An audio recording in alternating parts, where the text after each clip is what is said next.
আজকে চলে এসেছি হলদিয়ার থার্ড ওয়েল জেটিতে। একটা বিশাল জাহাজ বন্দরের ভেতরে ঢুকছে। দূর থেকে মনে হচ্ছিল ছোট্ট একটা ছায়া, কিন্তু কাছে আসতেই বুঝলাম ইস কি বিশাল জিনিস রে বাবা।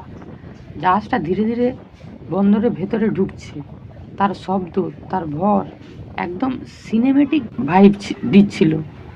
এই মুহূর্তটা মিস করতে পারতাম না, তাই ক্যামেরা অন করে রেকর্ড করে ফেললাম।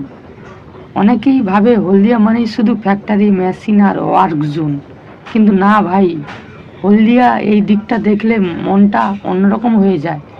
এখানে সূর্যাস্তের আলো, সমুদ্রের ঢেউ আর এক জাহাজের সিন একদম মানে কি বলবো, মুভি শ্যুটের মতো লাগে। আমি শান্তনু, আর এটা আমার হলদিয়ার ছোট্ট ব্লগ। যদি ভালো লেগে থাকে একটা লাইক দিও, আর ইউটিউবে কি করবে তোমরা, সাবস্ক্রাইব করবে। নতুন ব্লগগুলো দেখতে ভুলবে না কিন্তু, তার জন্য সাবস্ক্রাইব করে রাখবে।